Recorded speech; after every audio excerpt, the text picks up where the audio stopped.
Hello, Bacho. Let's read this question. Question says if the sum of slopes of the normals from a point P to the rectangle to the hyperbola xy equal to c square is equal to lambda, then locus of points P is. चलिए तो इसको हम थोड़ा सा पहले diagram पे बनाते हैं। ये हमको X Y equal to C square वाला हाइपरबोला दे रखा है जिसका डायग्राम कुछ इस टाइप से होता है। हमको बोल रखा है एक कोई भी बाहर का पॉइंट है जिसको हम पी बोलते हैं, उसको हमने एच कॉमा के बोल दिया क्योंकि हमको उसका लोकस निकालना है। यहाँ से जो 4 नॉर्मल बनती है ना? जनरली हमको पता है इसमें से 4 नॉर्मल बनती है, अभी मैं इक्वेशन से भी आपको बता दूँगा। तो 4 नॉर्मल जब बनती है तो इनके नॉर्मल्स के जो स्लोप्स आएँगे m1, m2, m3 और m4, इन सभी के स्लोप्स का सम जो है वो कांस्टेंट है। m1 plus m2 plus m3 plus m4 is constant and it is equal to lambda.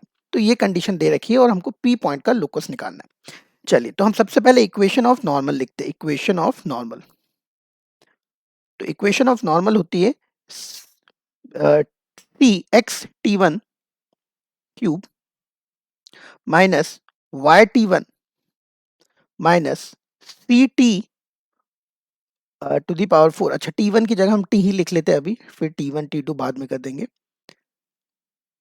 और लास्ट में आ जाएगा प्लस सी इक्वल टू 0।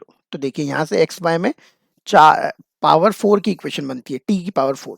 अब ये जो नॉर्मल है हम चाहते हैं इस पॉइंट से जाए, तो इस पॉइंट से जाए तो इस पॉइंट को सेटिस्फाई करेंगी। तो H T cube minus Y T minus, sorry Y की जगह मैं की लिख देता हूँ क्योंकि उस पॉइंट को सेटिस्फाई करा रहे हैं हम जिस पॉइंट से नॉर्मल जाने वाली है। सी टी की power 4 plus C equal to 0।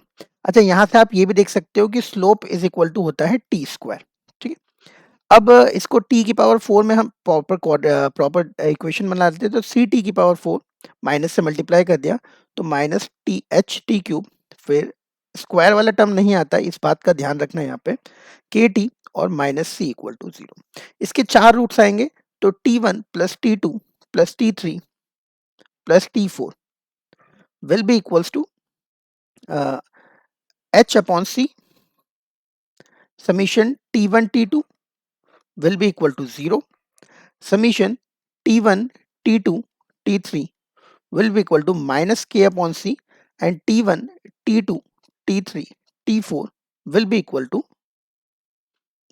minus c upon c, that will be minus 1। अब m1 की वैल्यू होगी t1 स्क्वायर, m2 की वैल्यू होगी t2 स्क्वायर, m3 की वैल्यू होगी t3 स्क्वायर, m4 की वैल्यू होगी t4 स्क्वायर। ठीक है, इज इक्वल टू लैम्डा, जिसको मैं लिख सकता हूँ t1 plus t2 plus t3 plus t4 whole square minus summation 2 times t1 t2, जितना भी t1 और t2 का मल्टीप्लाई होगा that will be equal to lambda. ठीक है, तो यहाँ से अपन t1 plus t2 plus t3 plus t4 की वैल्यू यहाँ से लिख देंगे हम, तो h अपॉन c का whole square summation t1 t2 0 हो जाएगा इक्वल टू लैम्डा।